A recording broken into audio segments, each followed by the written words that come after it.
Hello gems, Leah from Red Emerald Yoga. Welcome back to my channel for an unboxing and review of Baroque Tarot. So this is actually a gift that I got from my husband for Christmas. So let's see. This is a deck that I had it in my cart a couple of times. I wasn't too sure what to think about it. It was so shiny. It's so gaudy, and I was like, I don't know. I almost thought the cards were plastic, and then I went through a period where I thought it was a fake deck, like a I don't know. I didn't know what to think, so I never bought it.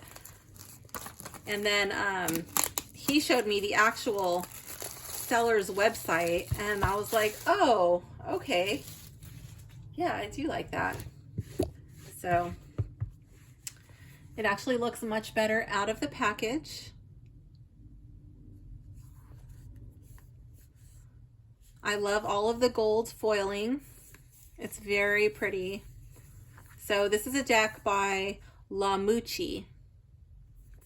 So I had never heard of that deck creator before, and that's why I wasn't too sure if this was even like, I don't know. I didn't know what it was. But apparently they are like an actual deck creator. Just thought it was like, so it has a little insert. Thank you for your order. We appreciate you and hope you enjoy your new items. Very cool. If you have any issues with your order, please contact us first so we can resolve it for you. I love it. That's one of the reasons why I like small deck creators better, because I feel like they have more quality control over their products. They put more thought and more care into it because this is what they're putting forward. They don't have the entire power of a publishing house behind them. And I find sometimes, not always, but sometimes with the larger publishing houses, they kind of lack. They've been lacking in quality. Lately, I have not been too pleased with my mass market decks.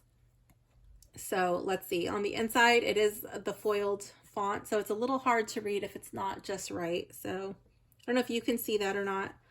I'm angling it so I can read it. This deck calls the user to care for their soul with much love, to open their hearts and mind, to learn their lessons and better themselves, and to have faith that all will unravel as it should. Okay. This is a little tight right here. Oh, I don't want to bend it too far. I don't want to force it, but there we go. That's pretty tight. Okay. So this is the little guidebook. Not big, but with indie deck creators, I don't expect them to do a very big in-depth guidebook sometimes, because I feel like they tend to put more of the cost directly into the deck. And packaging. They have really nice packaging. So it goes into Baroque Tarot card spreads, the meaning of the majors, suits, and let's see. Yep. So it says the Baroque Tarot is Lamucci's second Kickstarter. It is a gold foil deck that expresses and celebrates the divine, seeking salvation from the dark, and the path from poverty of the soul to spiritual richness and fulfillment. When it comes to soul care, it's important to acknowledge pain, lonesomeness, and darkness. Acknowledgement and actively working through the hardship, rather than denying the hardship, are some of the steps towards healing. The deck depicts our mortality and our higher guides wishing to help us. It has a certain cold and warmth to it, a ray of salvation, and a prompt to worship and love the spiritual journey. I wish you to feel that divine love and forgiveness the universe has for you. Feel that the world has got your back. And it says us supporting you on your journey. I think it's, oh yeah, it is. Feel that the world has got your back and us supporting you on your journey. Us as in Lamucci. Okay. This deck includes planetary and star sign associations for each card, as well as elements for the cards. Pages are earth, knights are fire, queens are water, and kings are air. Adding elements next to a court card's associated star sign is just a way to add an extra layer of complexity to understanding the court card's character as a person. Queens and kings are the feminine and masculine versions of mastering the element. Knights are actively exploring and using their element. Pages have golden masks, as they are considered blind due to inexperience and are the inception of a character. Thus, they don't have an associated star sign, but could represent any star sign of their element. That is cool. I'm not going to go into the history of the tarot. You can always go into that on your own. So it goes into recommended tarot spread, single card, the 3-card past, present, and future. The Celtic cross, which I love. And then it goes straight into the meanings, and I think that is the end of it. Yeah, so it is a color book. The majors get 1 small page, and the same for the minors. I do like that they put the little astrological symbols there, and they do give an upright and a reversed meaning for the majors as well as the minors. So that is cool. So let's get into the deck. Let me move this book out of the way. And this little insert. So I don't know if I just overlooked it when I was looking at this deck on Amazon before, but like if it had said that it was a Kickstarter deck, I probably would have purchased this a long time ago. But for whatever reason, I did not know that Lamucci was the actual deck creator. I thought they were like a knockoff. I thought it was like a knockoff store, so that's why I did not get it. So it is a gilded deck, and we do have this little plastic band here. These bands make me really nervous. I've had so many decks be damaged by the bands, but I think this one is loose enough to just kind of slide off. But I'm going to remove half of the deck. I guess it's a little more than half. I just don't want to, damage the gilding. Okay, so let's take a look at it. Let's take a look at the cutting. The cutting is really smooth, which is, before I get ahead of myself, yeah, so far, there's nothing lifting and digging into your hands with this bling bling gilding. Sometimes with this bling bling gilding, it can lift and be really uncomfortable to handle. Sometimes it really digs into your fingers when you're shuffling. This one does not do that. It's very smooth. The gilding is really nice. It's a small round corner. It's not roundish. And there is, right out of the box, a slight smile. I don't know if you can see that. There's like a little slight curving of the cards, but it doesn't seem to be that bad. So I think if I work with this, I can get that to probably straighten out. But I'm not going to worry about that too much for now. Okay, so let's check out these cards. Before we do the cards, let me do the sniff test really quick. So right out of the box, let's see what the cards smell like. It's not really inky, but it smells, it has a smell that is, I guess, like the foiling. It smells foily. I don't know if that's a word. Maybe I just invented that. Foily. It smells foily. And the guidebook smells, let's see. The guidebook smells like nothing, so that's nice. It's a very pleasant smell. So one of the things that is on my list is anything dark, blurry, or muted. Before I even get into this deck, it is a Baroque Tarot deck. So the art is supposed to be dark. It's supposed to be a little bit blurry because that's the art style. And some parts are going to be a little bit muted, and that is by design. It's going to be all about the play of light and shadow in this deck.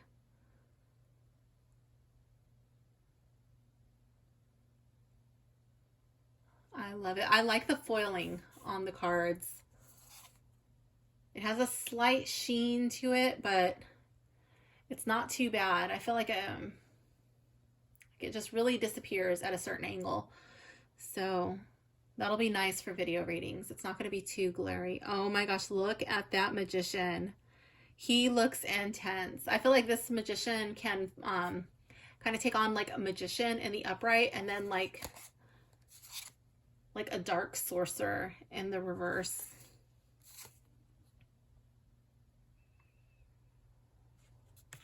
That is cool. Oh, the foiling is at the top too. I didn't notice that in the Fool.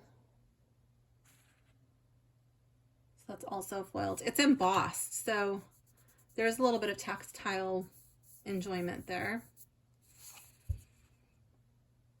The High Priestess. I love how the pillars look old and like a little bit worn.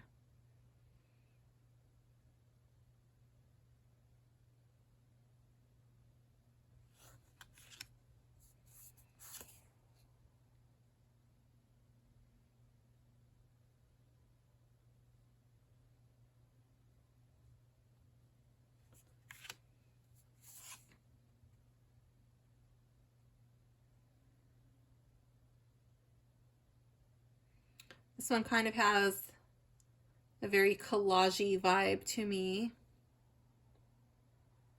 Not too bad, but it does kind of have a collage-y vibe in the Emperor.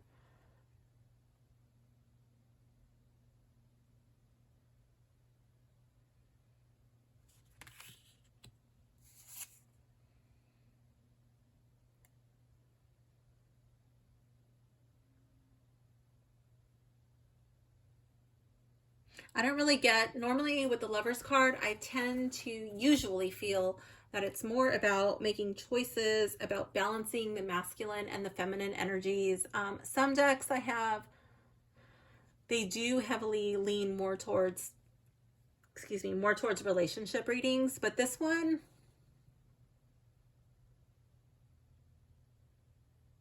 I feel like this one is coming to know like your true self. It's got more of a spiritual vibe to it. I don't really know. I have not connected with the guidebook or the deck, really sat through and decided how I'm going to read with it. But this one, I have like a much more spiritual feeling when I look at this card. Oh my goodness, look at the Chariot.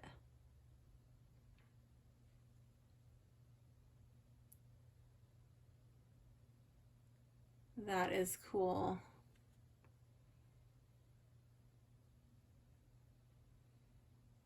Wow.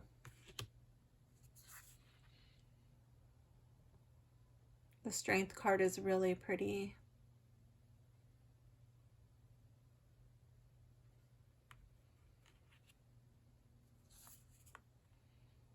I love this Hermit card. Looks very cold.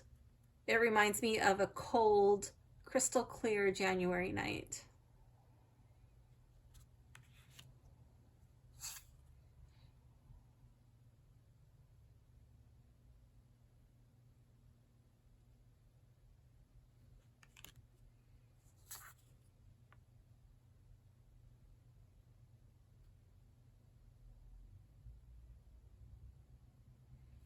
I like the Justice card with this glowing behind him. It's like there's a lot of energy going on in the background.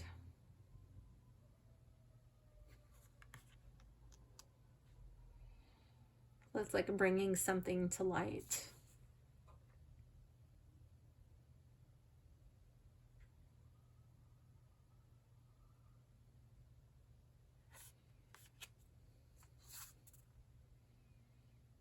Okay, I love this Death card. I love all of it. I love the way death is portrayed. I really love the pillars in the back and the ship. I love the crystal, like it's like very clear and calm on the water. Like after the death has passed and this person's no longer here, they're mourning him, but like this person's already on the boat, headed for the rebirth.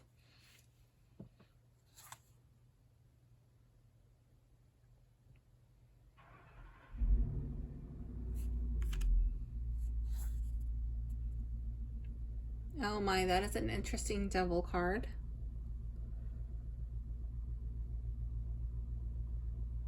This one kind of seems a little bit modern to me. I don't know.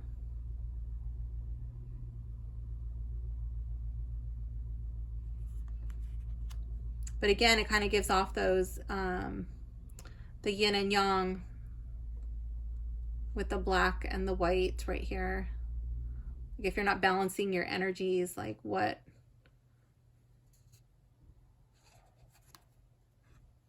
chains are you creating for yourself?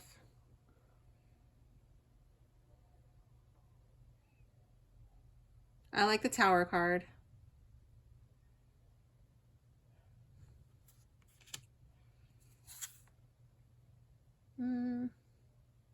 Star is not my favorite star card.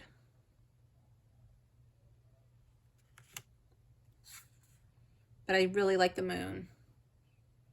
I love the colors. I like how it's dark, but like very subtle, but the moon pops. The moon is the star of the show.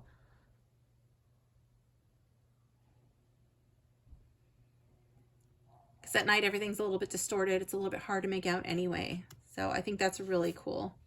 The attention is where it should be.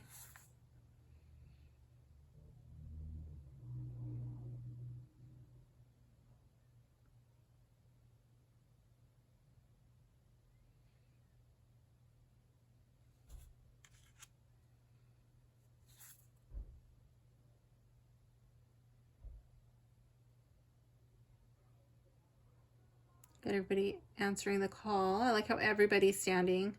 Everybody's got their arms out except this one person here.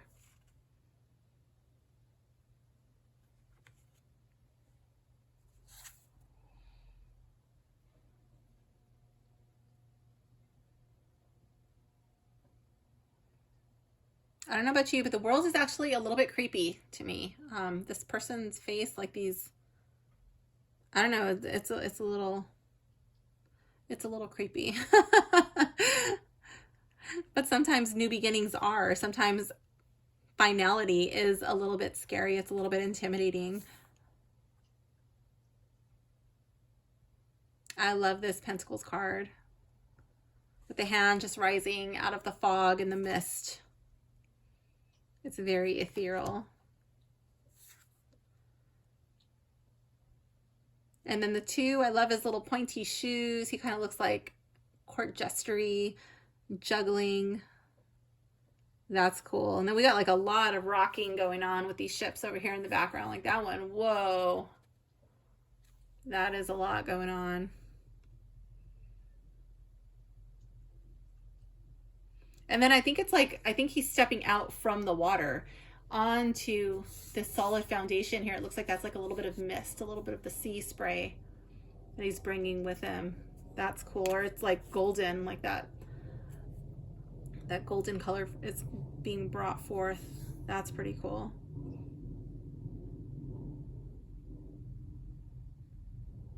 I like this card, 3 of Pentacles.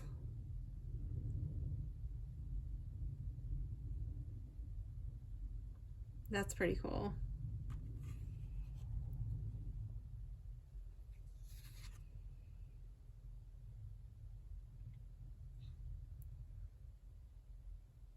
I like the 4. He's just lovingly cradling his pentacle. Even his face is golden.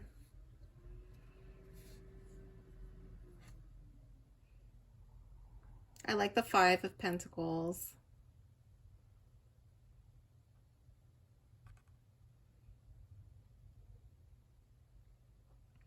I do like how you can't really see their faces or can't really tell what they're doing. I mean, I can see that she has crutches, you know, but it just looks so dark and cold where they are. They just look so cut off.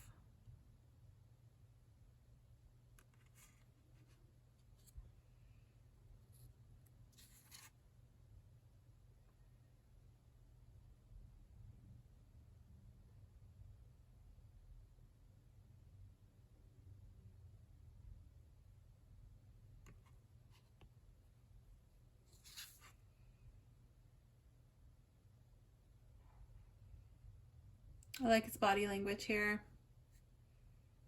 Looks strong and proud.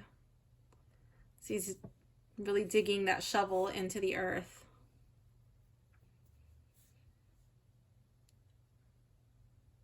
Looks like the sun is setting. He's proud of his day's work. Like he's probably just going to leave his shovel in the ground, just kind of looking at it, contemplating what he's done, how far he's come.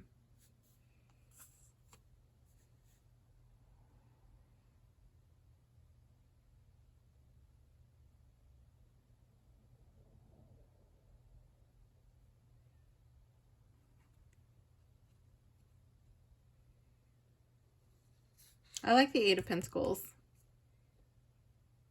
I like how these are not really on display. They're just kind of like getting stacked up there. Like he's really hard at work.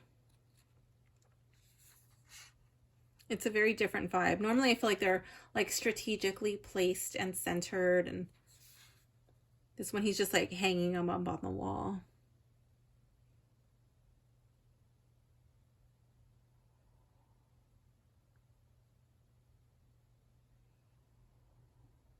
I can't really tell from this photo. I can't tell if that's a dude or is that a lady. What is that? I can't tell. But this affluent person has obviously arrived. They're very comfortable. Does this one have a bunny? I don't see a bunny.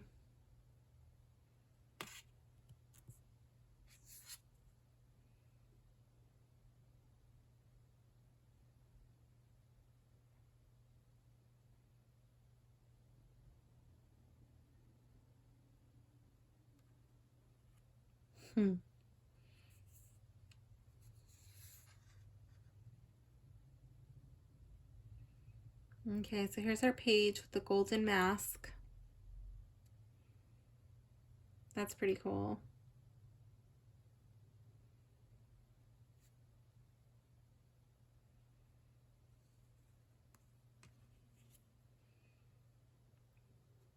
I love his hat.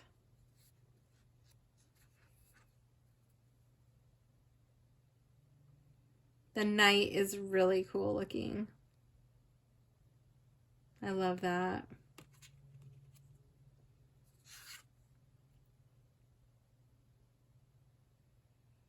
And then we have our queen. Very cool. We lose all of like the lush background and it's more just centered on her pentacle and the bunny. So you still get that sense of being fertile, being able to bring life, nurturing. Ooh, and then the king. Look at him. Yes, I love it. Wow, it's all centered just like right here, just like the queen, like all centered on just the throne.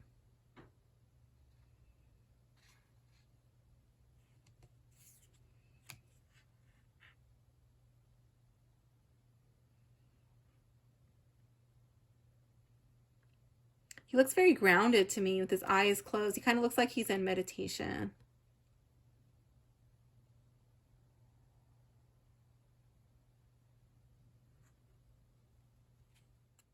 That's a really pretty Ace of Cups. It's very soft and subtle.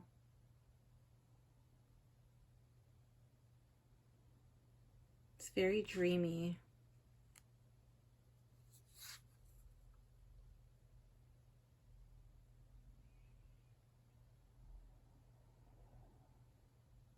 I like the Two of Cups, but this one again looks a little bit more collage-y to me.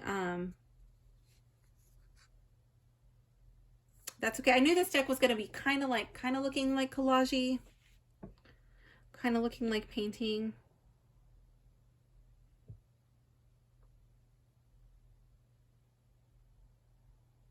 I like this one here where this kind of just looks like they're dancing on all of this fruit, the harvest, all of their abundance. They're really enjoying life.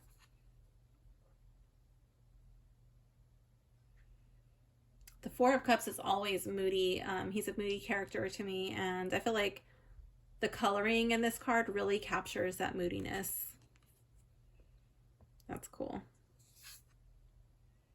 Love the Five of Cups. Only this one, he's not looking at his spilled cups. He's kind of looking at over here in the background. So I kind of get the feeling like he's almost ready to pick up the cups and go. He's almost ready.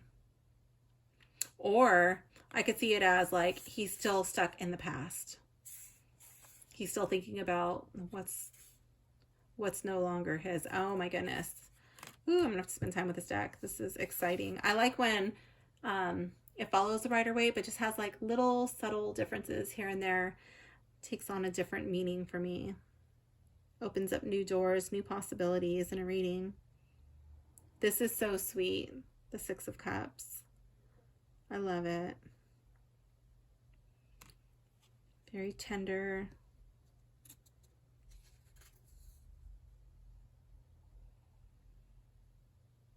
Ooh, Seven of Cups. Decisions, decisions. I love it. He's just looking at it like, oh, there's so much available to me, but what do I pick? That could be a joyous thing. That could be overwhelming. Just depends on how it shows up.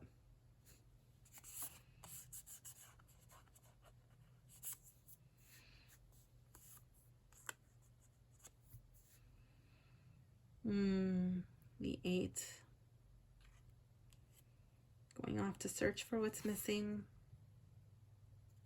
I like that we can see his expression here.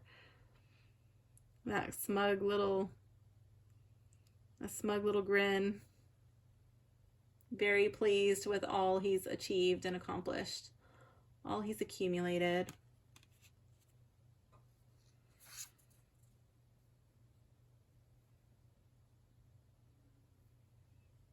I like this Ten of Cups. It's really cute.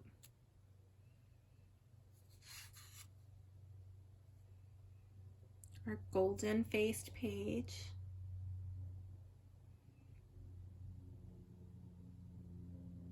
It's really interesting with the golden face.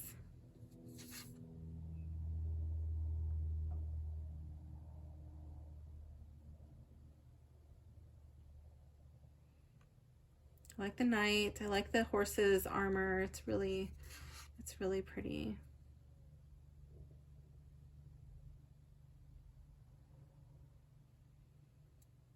The Queen of Cups has a pleasant look on her face, but she kind of looks a little weird to me. But probably looks better from far. Oopsie, I'm not even on camera. Yeah, it does look better from far. Up close, not so much.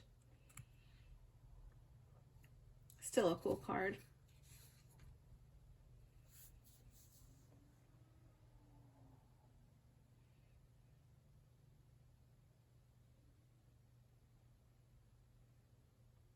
I love his hair, how it doesn't look like it's like perfectly put together. It's kind of like blown like it would be by the sea.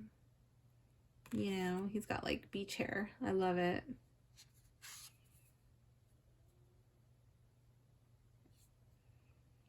Got the fish.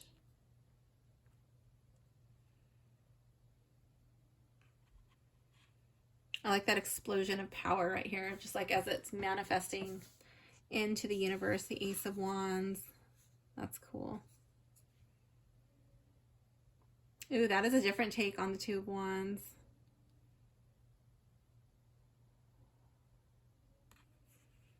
I like how this one has growth on it. It still seems to be like bolted down, and then this one, it's like, okay, this one's like blossoming on its own. I'd like to expand. I'd like to go further out into the world.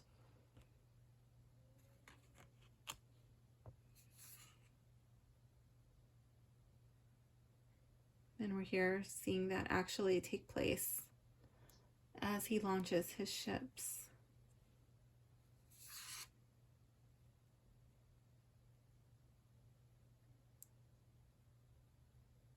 This is a really pretty Four of Wands card. I like the shadows. I like the pellet in the back. That's a really pretty like beige, creamy pinks.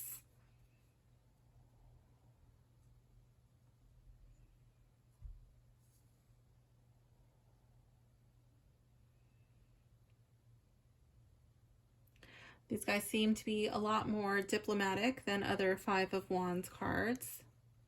They seem to be settling their dispute with words instead of swinging their wands at each other.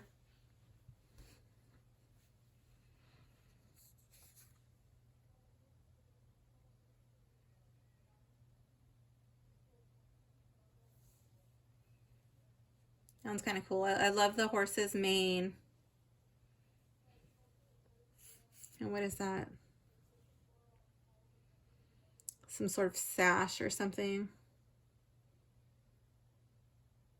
I don't really know what that's called, but that's gorgeous.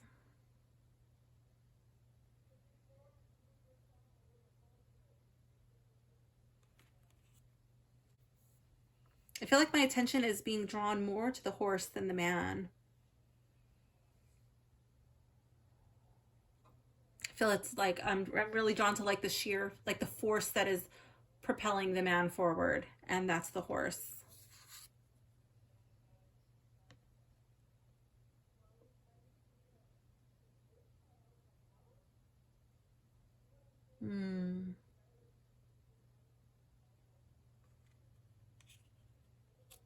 I like this card, but he doesn't look so distressed. I like that it's an older person.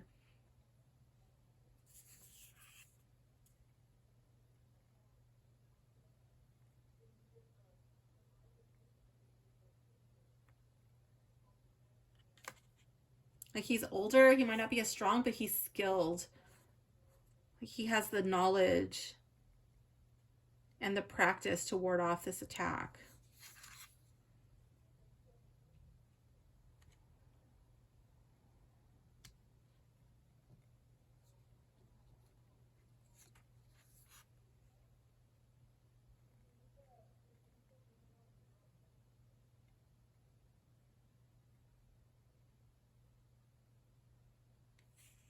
That Nine of Wands is cool. He doesn't really look like he's too injured in this one.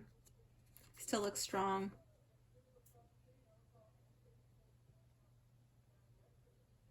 Oh my goodness, that is such a powerful Ten of Wands card. We don't see the little trail, we don't see the village, house he's trying to get to, but like it just looks like such a cumbersome burden. These things, these staffs are shining, you know, the wands, like, oh, I can't possibly put them down. I have to have them. I don't want to lose one of them.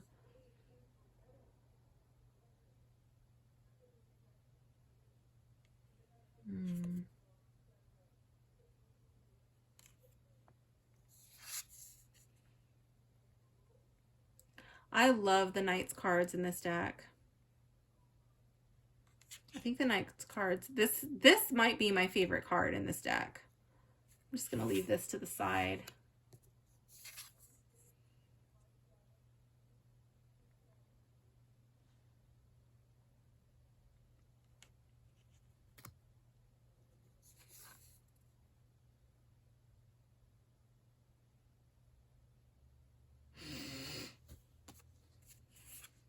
Okay, so we do have the cat still. It's hidden. The cat is hidden in the shadows, but we do have her shadow.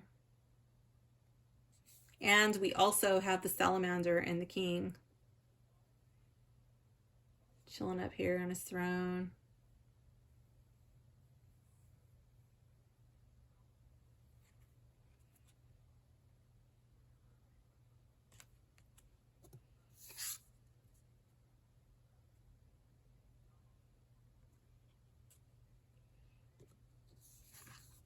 I think this might be my favorite ace card in this deck.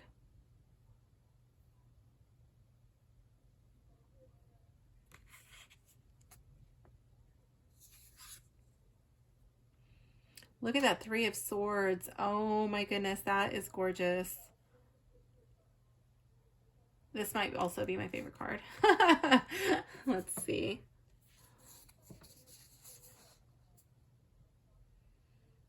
That Four of Swords is cool too. I don't think it'll be my favorite. I'm already like moving into my favorites. But those two just really stand out. I wasn't going to get into my favorites, but I'm like, you know what? I like those more than a lot of the cards. Those two really just jumped out at me. I do like this water splashing up on the boat here. It's like still trying to get at her, you know, as she's moving into this place of calmer waters. It's not too intense, but like I love the movement there. Just lapping up against the boat. Oh my gosh. I think my favorite suit in this deck is going to be the swords. I love the Seven of Swords. He does look a bit cheeky. It's like a sneaky, like what is that expression?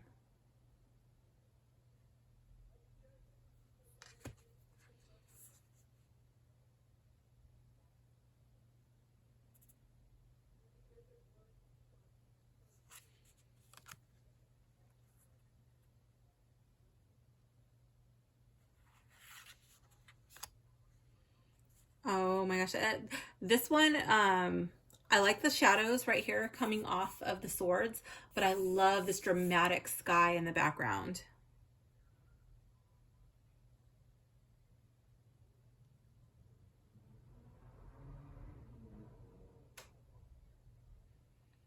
Even the swords look dirty or bloody or something. It's probably blood.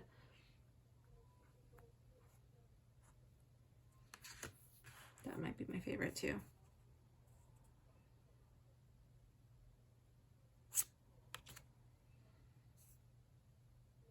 Again, I love the Knight, but it's not cooler than the Knight of Wands. For me anyway. Ooh, look at the look at her with her finger out pointing. She's like banishing somebody.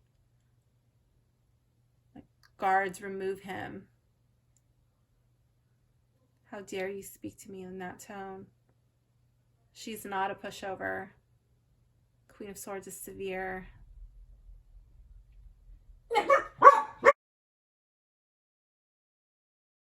I love this card.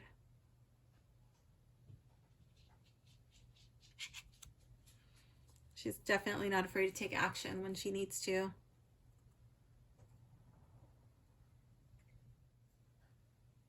Look at that heavy sword this king wields. Oh my goodness. Those are some heavy decisions he has to make.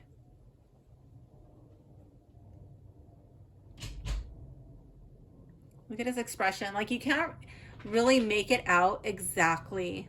And I think this expression will take on different interpretations depending on the reading. I don't know if that's picking up. Oh my, I think, okay. Let me just make sure. Okay, we might add a few more to my favorites.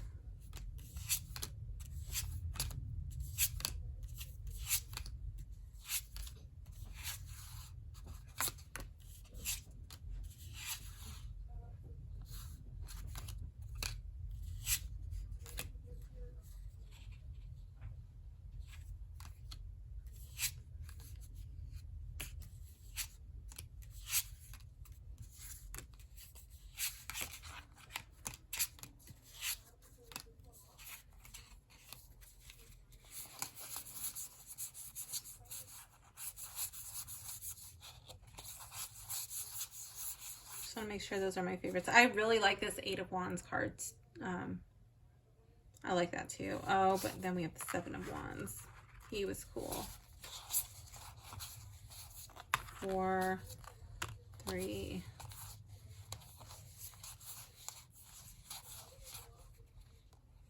I really love that 10 of Cups, but that's not going to be my favorite. Love the 8 of Cups. Oops, I'm off camera, but not going to be my favorite. 6, 5, 4.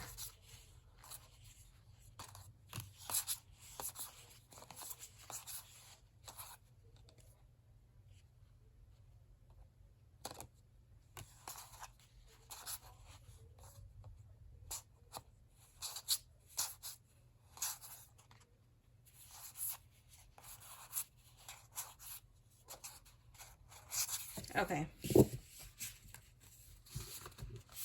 Oh, don't drop. I really like the sound that these cards make when they rub against each other. I think it's probably from the backing. Like maybe it creates like a little bit of space or air or something. I don't really know why it sounds so enjoyable. I hope that's picking up on camera.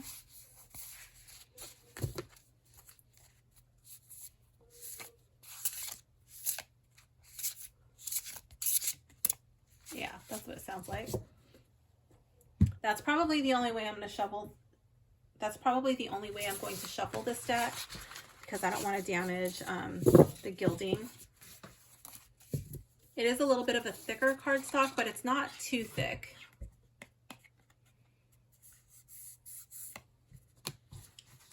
Sometimes when they're too thick, they're a little difficult to shuffle. Let's see. See how many of these I can fit on my table.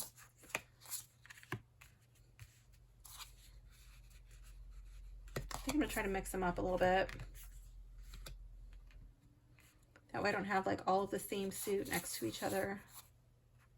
Just to make it a little bit easier to eliminate.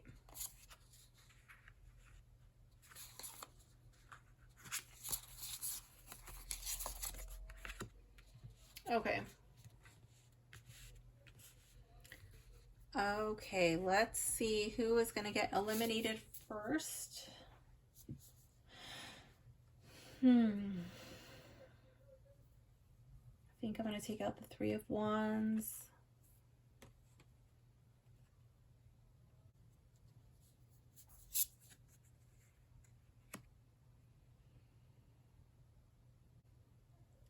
And maybe the Four of Wands. I'm really loving these shadows.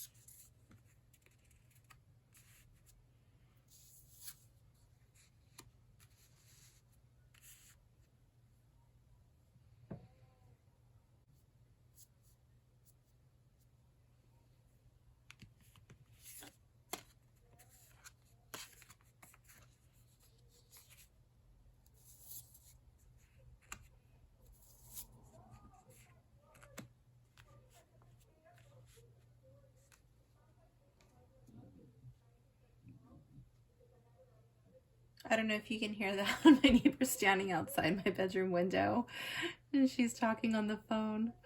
She always does that when I'm recording. It's not intentional because she has no idea I'm recording, but it's just so funny that it always happens.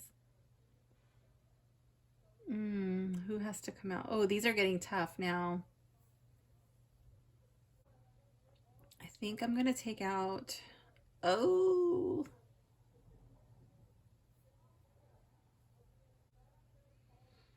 I'm going to take out the Tower.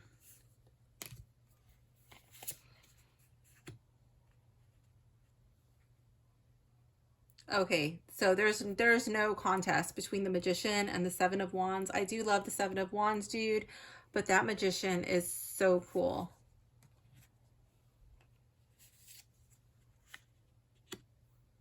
And he's going to beat out the King of Swords.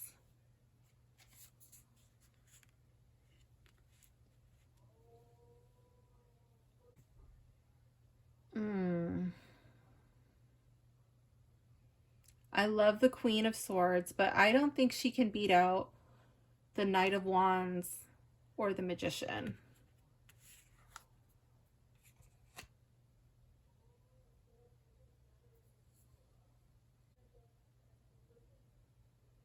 I think the Seven of Swords is going to have to go.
Okay, so we have 2 major arcanas and a court card that have made it into the final 3.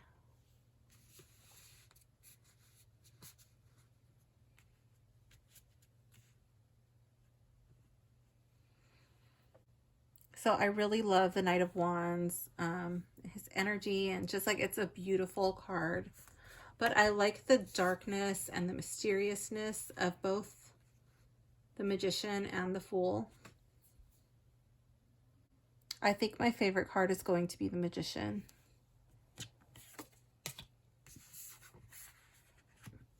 Okay, so let's see how this reads. So it says, in the upright, keywords are manifestation and resourcefulness. In the reversed, missed opportunity and untapped talents. The Magician got their hands on the 4 suits of the tarot deck, the 4 elements. They spent a long time gathering their resources and learning all his lessons. It's finally time to manifest. You gained knowledge along your life path and have all you need to make that which you want come true. However, make sure you know why you wish this and whether you have a soul connection with your wish. In the reverse, it might mean you are not acting on this ability, or perhaps you shouldn't, for beware of what you wish for. In the reverse, I could see this as somebody manipulating the elements to suit their own wants and desires, and putting those needs first, manipulating situations to benefit them. So I was really intrigued by this card, the King of Pentacles. So I just looked it up really quick, and what I noticed was that the Queen and the King have the same meaning. But these symbols here, like, not the symbols, the keywords are different. So you will have to bring in your own interpretations from the Rider-Waite. I don't know if there are any other misprints in the guidebook, but that is one that I noticed and I wanted to point it out to you guys. Again, it's an indie deck creator and they don't have the entire backing of a publishing house. They may or may not have an editor, so I don't really, I'm not too critical on them for that. And then also I think with the indie decks, it kind of makes it a little bit more special when there are these little mistakes and typos, little misprints here and there. So that doesn't bother me, but I did want to point it out to you because I did notice it. Okay, so let me go to my list. So we went over the title, the artist, author and publisher. That was Lamucci, and it was the Baroque Tarot Deck. In the book, it talks about who the artist was. The art director, Ezra Dageteken Mert. And the copyright is by EDM Design. As far as the packaging, the looks, I think it's really beautiful.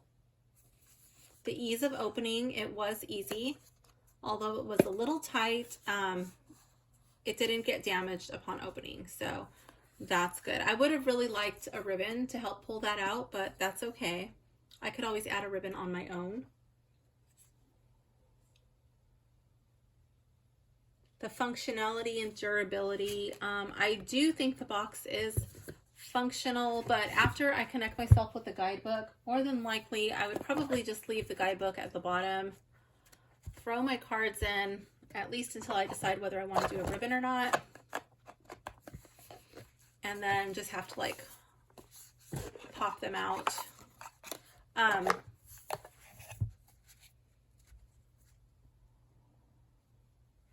I think the box is pretty good to store them in. I'm not too sure if this is the box that I would want to store them in. The box is really fancy. I don't know if I'd want to damage it or not, or if I'd want to do a bag. but I think it will look really nice on my tarot shelf. I think if I do decide to put a ribbon in here, I would be happy keeping it in the box. It's just more so the act of opening it is kind of like a little bit clunky. But I mean, it's really not that hard. It's just my personal opinion. I would like a ribbon, and I might put one in there. What is next? The guidebook and size. I think it's good. I mean, it's an indie deck, whatever. Just bring in your own interpretations. I didn't buy this for the guidebook. I bought it for the look, and it was actually, well, I didn't buy it. I guess I did. It was a gift from my husband, so, but I knew what I was going to get. Oh, okay. The look and the feel of the guidebook. I think the guidebook is cute. They gave it like an old leathery look to it. It's got the gold foiling on there, so they did make it cute, and it's in color. I think the font size is on the smaller side, but it's still pretty easy to read. It's clear, it's short, it's to the point. It doesn't put a bunch of fluff in there just to make extra pages. Let's see. I do like the organization of the suits. I like the organization of the guidebook. I like that there are no renamed suits. There's no renamed cards. It sticks pretty close to the Rider-Waite. If you know your Rider-Waite interpretations, I think it would be really easy to just transfer that over and be able to read with this deck. Does not have all of the same symbols. It's not a clone, but it does follow it pretty close. It's a little grippy, but not too much. Like I said, when you do an overhand shuffle, it feels really good in the hands, and the sound is really nice. It's not overly slippery. They're not going to be flying everywhere. I did not notice any fingerprints. Yeah, it's like fingerprint resistant. There are no extra cards. Does it have a cohesive theme? Yeah, for the most part. It does have, like, it's very Baroque, but every once in a while I feel like there's like a modern twist on it. I noticed that with the Devil card, there was like to me it just seemed modern. With the person on the left, where is it? Not an art expert, so maybe that's Baroque. I don't know, but that one just seemed a little bit more modern to me. I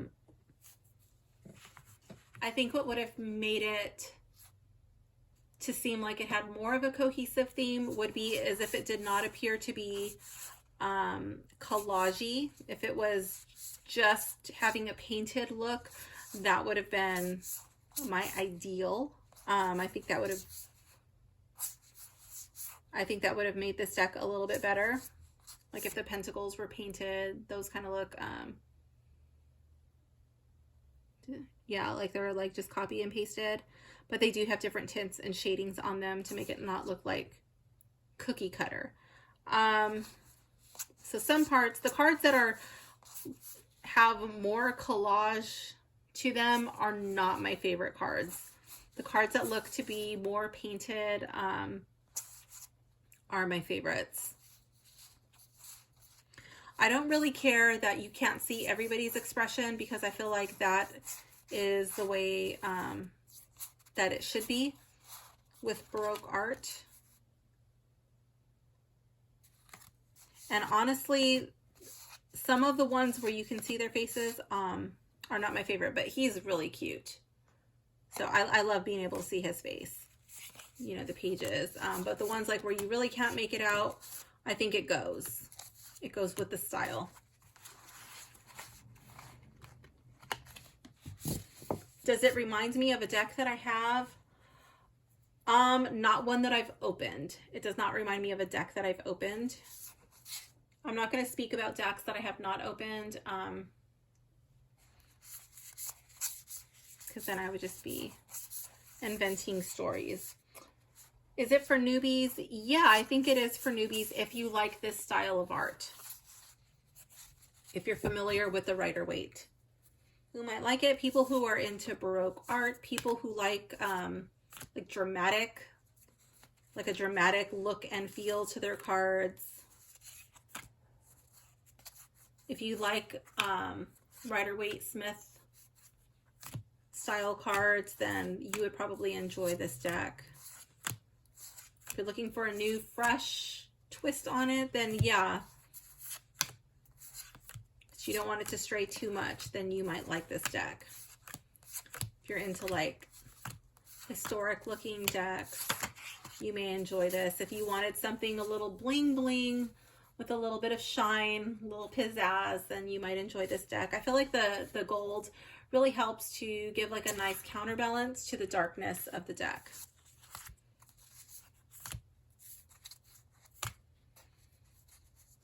Who might not like it? People who are offended by nudity, people who don't like the religious theme in the cards, like angels and Hierophant, that type deal.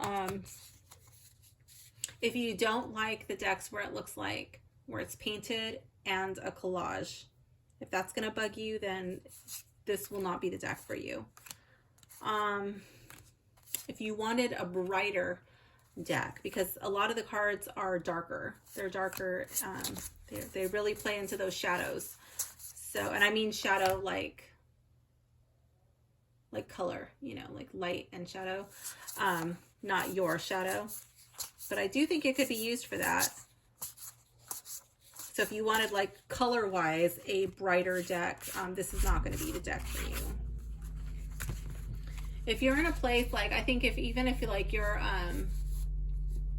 even if you're in a dark place, depending on like your current situation, where you're coming from and what you're trying to work through, this may not even be the deck for you. If you're in a dark place, like the darkness of the deck might just be a little too dark. You might want to go with something a little bit more upbeat, a little bit happier. I will leave a link in the description on where you can buy an authentic copy. I got this one on Amazon after I was sure that I was actually buying from the actual artist, Lamucci, and it wasn't going to be just some cheap knockoff, counterfeit, crappy deck. You know what I'm talking about. I'm going over my list to see if there's anything else that I missed. Okay, so we're going to do a made-up reading for an imaginary person named John. If your name is John, this reading is not specifically for you, but if you are listening to this sample reading and you feel like it pertains to your situation, then please take what resonates and leave the rest. So we're going to do one from the guidebook. Let's do the Celtic cross, and we're going to do it as the way that they are doing it. There's lots of different variations on the Celtic cross. I have my own preferred method. We're going to do it the way the guidebook says, so you can see how it reads. I'm going to scoot my camera back.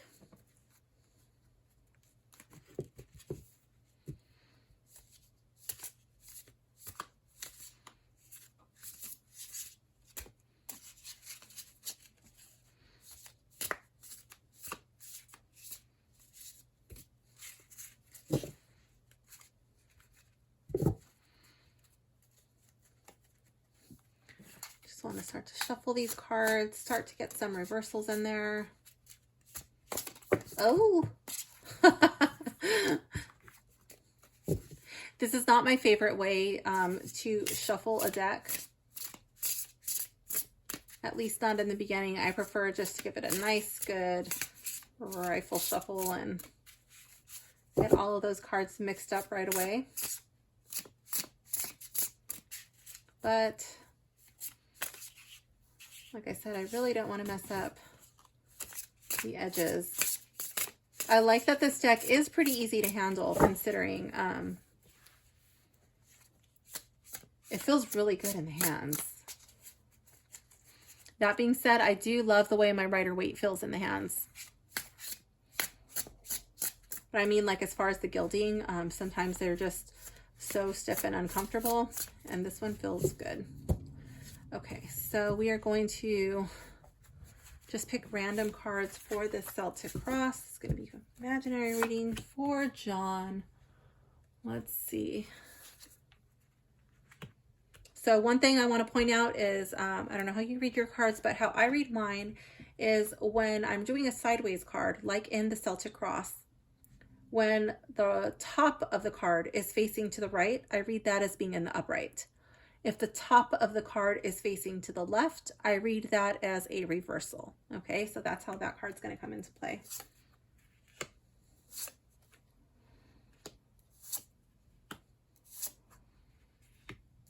Okay, I'm going to just put these are supposed to go this way, but to make them fit on my screen, oh, even now it's like a little bit, it's a little close.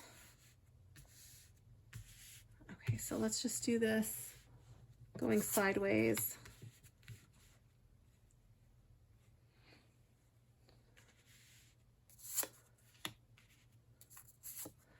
Just want to get these all on there. It doesn't really matter. Sometimes they go like this, sometimes they go up and down, but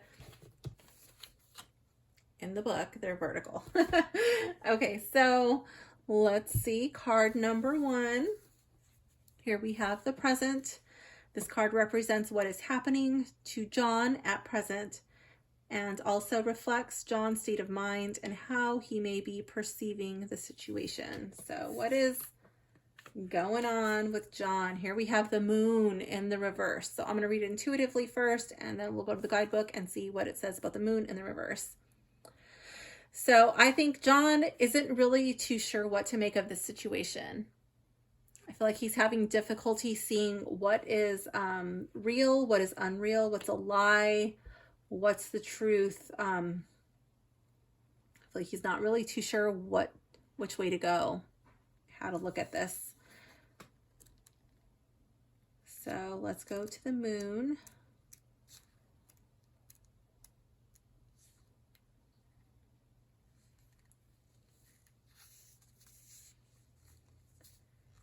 Upright, it would mean illusion, fear, anxiety about future secrets. In the reverse, release of fear, repressed feeling, lies, and revelation. And it says Pisces. The moon wishes to guide you through the dark. When we lack clarity, our fears get the best of us. You're in a phase of uncertainty, secrets, and confusion. Guidance might be trying to warn you that there are things you don't know about or shouldn't know about. Other times, they're warning you to break free from illusions. In the reverse, there may have been a misinterpretation or a lie that will affect your path has been told. Alternatively, some mysteries or secrets will finally be revealed.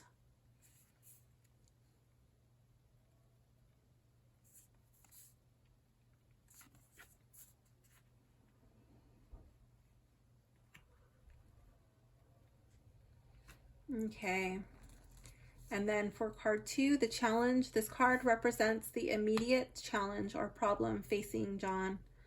This is the one thing that, if resolved, would make life a lot easier.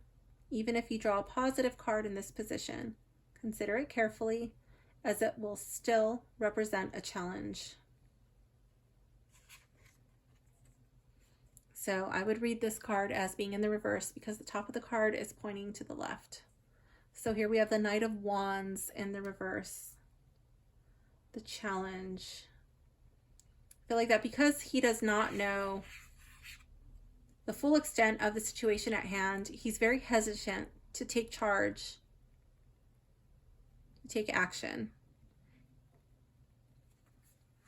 Or, okay, there's the or, he may be heading into an ambush because he doesn't understand the situation and he's rushing in recklessly without fully understanding what's going on. So let's see what the Knight of Wands. If John was here with me, I could ask him, like, have you acted on this? You know, but since he's not here, I have to do the or. Let's see, Knight of Wands. In the upright, it would be determination, hot blood, fast life, go-getter, and risks. Those are the key words. And reverse, danger, addictions, self-destruction, all or nothing. Here we have Fire of Leo. The guidance shows a person who is highly determined, confident, and playful in a carefree way, always on the move and living the fast life. The other side of these traits are risk-taking, impulsive behavior, and hot-headedness. This knight wants to have it all. Guidance asks you to picture the perfect life and then pursue it. But since this card is in the reverse, guidance warns of dangerous people, places, or actions. There might be addiction to a substance or a lifestyle that is self-destructive. Thus why this knight appears to be heading your way. One is blinded by an all-or-nothing attitude at any cost. Okay, card 3. The past. Oh, that's interesting. I always read this as the subconscious. And this is my past. This is, well, not me, but when I'm doing a Celtic cross, this is the past. That's the future. I read this as the subconscious, and this is the conscious. But in this guidebook, they do the past at the bottom. There's no wrong way to read it. Whatever way people read this part, this little cross differently, and they're all correct as long as you understand it and it makes sense to you. So the past, this card represents the events that have led up to the present situation and may provide some indication of how the challenge came about. So we're reading it the way that the book says. Here we have the 5 of Cups in the reverse. So this is what has directly led up to the present situation. Our sense of unknowing, this confusion. And here we have the 5 of Cups in the reverse. So with this card in this deck, I felt like this person is no longer looking down at these spilled cups. He might be in a place where he's looking back. Okay, so with this coming up in this position in the reverse with the moon and the Knight of Wands, I feel like he's ready to pick up these cups, but he just doesn't know how to pick it up and cross. I'm assuming there's a bridge back there, and well, we can't see it. So we're just going to say he doesn't really know how to get across this river of his emotions, but he is ready. He's ready to pick up the cups, and he's ready to come home. He's ready to come home to his place of emotional security and stability.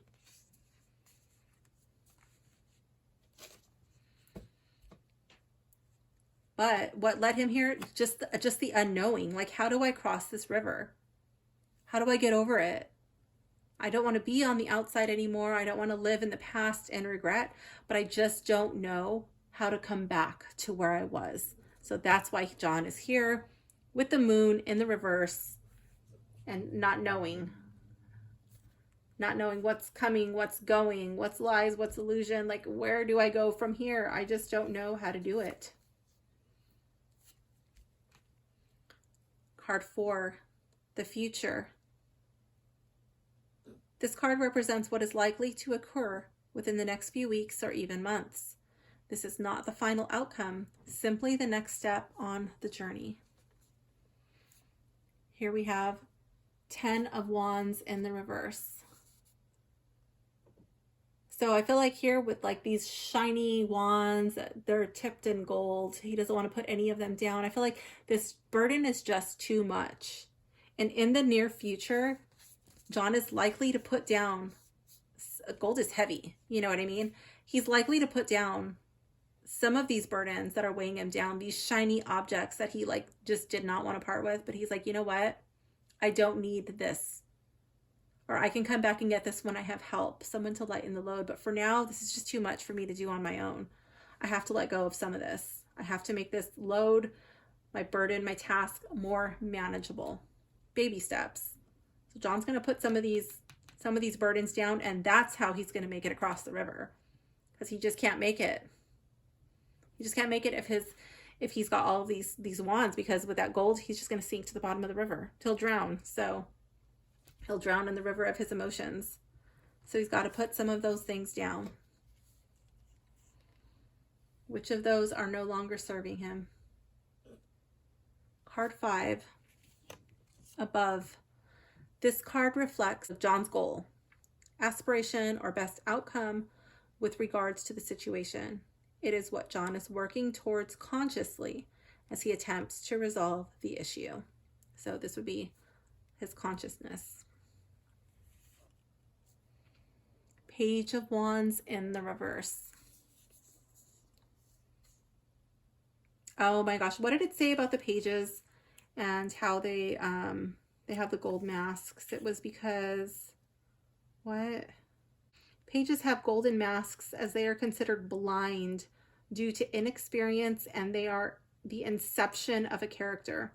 Thus, they don't have an associated star sign, but could represent any star sign of their element. And this is above what he is working towards. Page of Wands. I feel like he wants to work on starting over, starting fresh, putting on a new mask, a new persona. He wants to reinvent himself, but he just hasn't figured out who it is he wants to become. He knows what he's been. He knows where he's come from. He never wants to go back to that place again. That's not what he wants to be. But who he is yet to become is still to be decided. Let's go to Page of Wands. In the upright, it would be the adventurer, center of the universe, messages and passion. In the reversed, bad news, laziness, lack of passion, or not trying. Earth of fire. Okay. This page has a taste for adventure and trying new things without much experience. However, they tend to seek attention and create drama around them due to boredom. This page is also a bringer of news and messages of all kinds. The guidance reminds you of your passions and that you're the best person for an upcoming project that'll unleash your potential. In the reverse, it could mean the page brings bad news, which is why they wear a mask to hide their expression. Alternatively, life passes the page by as they stand still and lazy, statue-like, without enthusiasm or direction. I don't think John is lazy or statue-like without enthusiasm, but I do think he is without direction. I think he just doesn't know where to begin. He hasn't really figured out where he'd like to go, who he'd like to become. These are very condensed meanings, so don't think that this is, all that the card is going to mean. Card 6, this is below. This card reflects that which is within the subconscious realm of John and delves much deeper into the core, the foundation of the situation. It symbolizes the underlying feelings and trends associated with the situation and can indicate what is truly driving John. This card may bring a surprise message to John, particularly if he is not deeply connected to his inner being. Okay, let's see what comes up here. Below, Queen of Wands. Oh my gosh, John has not come to terms with his shadow. He may not want to be that person anymore. He may want to make a change. He doesn't know yet who he wants to become, but he sure as hell is not ready to say to the world, this is me, I'm John. This is who I was. This is where I came from, and this is what I've done. John is not ready to introduce his shadow, his little black cat. John does not feel beautiful. John does not feel like entertaining anybody because, he doesn't even like spending time with himself. Why would anybody else want to spend time with him? John's got to work on his, he's got to work on his confidence. He's got to work on his own inner beauty.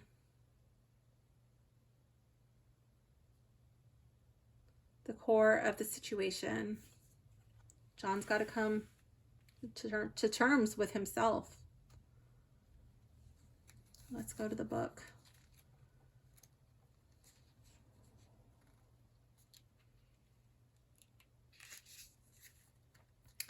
In the upright, continuous self-discover. I think that should say self-discovery, but it says a continuous self-discover. Inner harmony, warmth, and influence. In the reverse, it could be jealousy, sabotage, hate, and shadow self. Then it has the sign water of Aries. Like the sunflower, the queen grows towards illumination in a never-ending mastery of oneself. The black cat symbolizes this intuitive journey toward inner harmony and grace. Guidance calls to be passionate about yourself and indulge in continuous self-learning, discovery, realization, and improvement. In turn, others will become passionate about you. In the reverse, it could mean guidance warns of jealousy and envy. This is an energy vampire who dominates others and never faces consequences. Alternatively, this is someone who lives in the shadows but needs to step into the light to see their beauty. So I don't really think John is an energy vampire. Perhaps he was at some point. Perhaps that's why these cups are lost, you know, but at this point in time, I don't really feel like John is an energy vampire. But if he dwells too long with trying to hide his shadow, you know, in self-pity and self-misery, clinging to these things, he very well could start to suck other people's energy as an attempt to give himself the fuel to carry these batons, to keep the attention off of his past, what he's done, who he was, directing attention to other things like a distraction. Card 7, this is the advice card. This card takes into account all that is happening within John's life and presents a recommendation for what the approach can be taken to address the current challenges.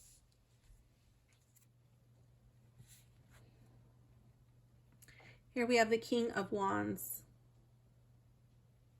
So this deck is not really shuffled that well. I know it's not shuffled that well. So, and as I already pointed out, I had looked up this card and it's the same meaning in the book. So I'll just read it intuitively. So for advice, so John needs to reignite his passion for life. He needs to figure out what sparks him to want to get out of bed in the morning. I feel like he needs to work not only on his physical fitness, because if you see this state of depression, you know, a lot of times it's really hard just to get out of bed. And I feel like John needs a hobby. He needs to do something that he finds enjoyable, that makes him feel good. I could see this as working on his solar plexus chakra, which would be like working on the persona that you put out to the world, like the ego. That would be confidence at work, confidence presenting yourself to the world.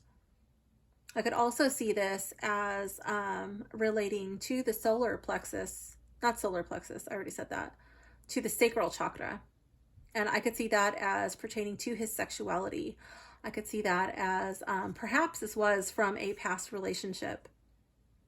Perhaps it was a breakup, a divorce, a death. I'm not too sure. But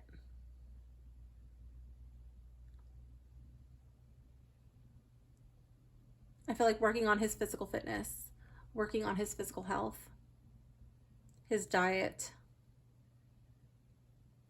getting dressed in the day, getting dressed in the morning, brushing his hair, brushing his teeth, making himself look nice, making himself feel nice. Also, like, positive affirmations, telling himself, to me this kind of looks like a big gaudy mirror. It kind of reminds me of my bathroom mirror. And I feel like telling himself things in the mirror, looking himself in the eye and speaking positively to himself, telling himself he's a badass. You know, it reminds me of that movie, what is it, with the Jamaican bobsled team, Cool Runnings, where, you know, you have the timid guy and then you have the other guy, and he's telling the timid guy in the mirror, like, to look in the mirror and tell him, like, what do you see when you look in the mirror?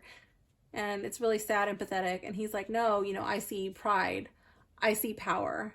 I see a badass mutta who don't take, I don't remember the exact quote, but who don't take stuff off nobody, you know, and he makes him say it in the mirror over and over and over again until he actually starts to believe it himself. And then he does become that badass.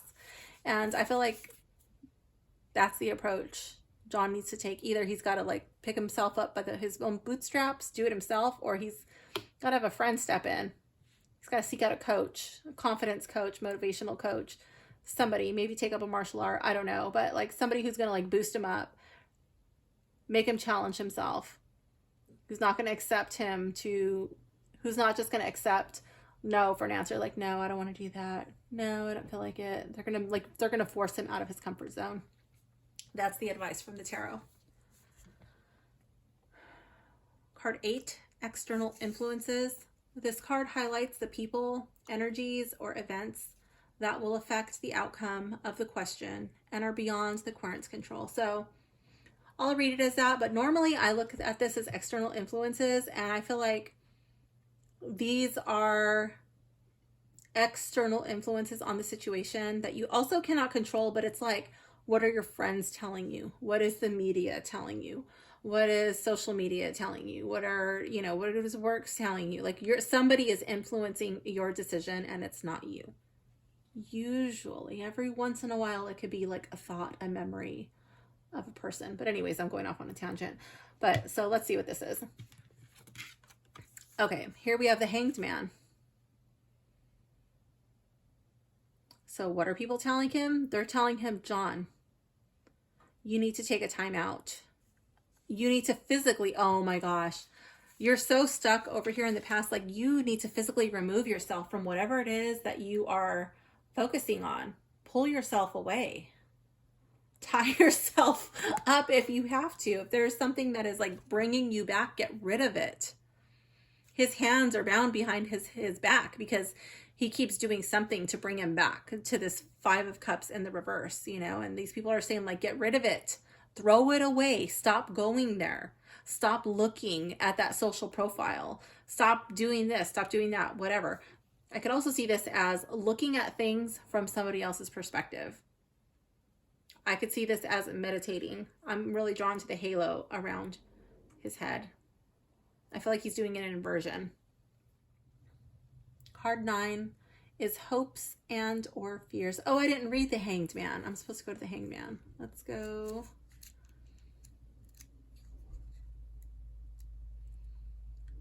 Card 12.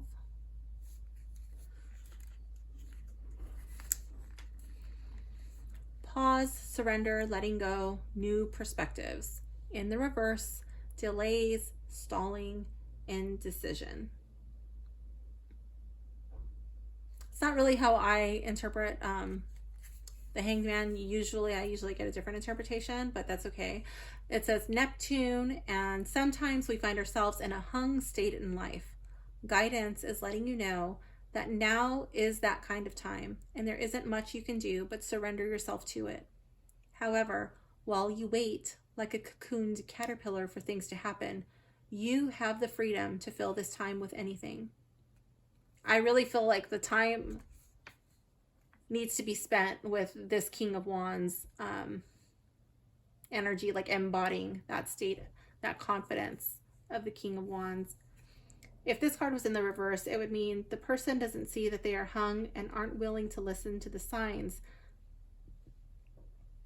that their energies are being wasted. Alternatively, you might have made yourself wait for too long. That's usually the interpretation that I get when the Hanged Man is in the reverse, because it kind of looks like he's standing up and he's ready to get down from that position. Am I on camera? Yes. Okay. All right, let's go to card 9, hopes and or fears. This is perhaps one of the most difficult positions to interpret. Keep in mind that hopes and fears are closely intertwined. Therefore, that which we hope for may also be that which we fear, and so may fail to happen. Sometimes it is useful to draw a second card for clarification after the reading has been laid and to read the two together. Here we have strength. I don't think that needs any more explanation. I think John is hoping for the inner strength to make it over this emotional river. He hopes to be able to control his animal instincts, his urges, his desires.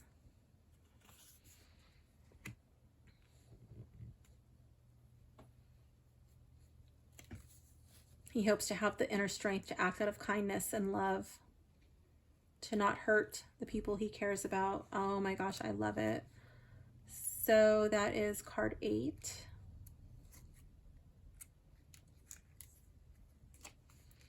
In the upright, the keywords are strength, courage, compassion, and taming demons. In the reverse, it would have been self-doubt, low energy, and raw emotion. And the sign it's associated with is Leo. Guidance asks you to have strength of will. The quest is to tame the inner beast with kindness. There is a wreath of flowers from the person's head that embraces the lion, showing that there is a wreath of flowers from the person's head that embraces the lion, showing that all they had to do was change their mindset. The lion on the card appears to be satisfied, showing that your fears and shadow self need nurture and attention too, and permission to exist and be expressed. In the reverse, it could mean these shadow feelings aren't being heard or taken care of because you can't find the courage to face them. And for John's final card, card 10, the outcome, I see this as a potential long-term outcome, okay? Also, I did not point this out. Where is it? Card 4, which is over here on the left. I see this as a potential short-term future outcome, okay? None of these are set in stone, and John does have the free will to take action or not take action to influence the outcome. So this card is representative of where the situation is headed and how the issue will be resolved. It assumes the outcome based on John's continuing the current course of action.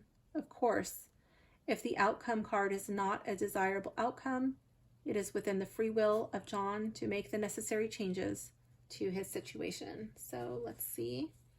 Here we have the Wheel of Fortune. Ooh. I feel like this would be saying it's kind of up in the air, John. Nobody really knows what the future has to hold for you as of yet, you know, but things do look better than where you're currently at. Taking action seems to be the better option than taking no action. The odds are in your favor. Okay, so upright for the Wheel of Fortune, we have good luck, life cycles, destiny, and a turning point. Yes, I definitely see that. If it was in the reverse, it could indicate bad luck, resisting change, breaking a lasting cycle. And the sign associated with this card is Jupiter. The guidance reminds not everything is within our hands. There are other energies at play, other souls with guidance of their own, and sometimes it's just up to fortune and the crossing of these many paths in the universe. This is a time in your life when things might just work out, as they often tend to after a long time of waiting. Oh my gosh, and John, you have been waiting. In the reverse, your energies might have crossed someone else's in a way where either only one of you or neither can benefit. This isn't karma. There's just a time and place for everything, but this is not in the reverse. Just showing you how this card reads. Okay, so yeah, so that concludes John's reading.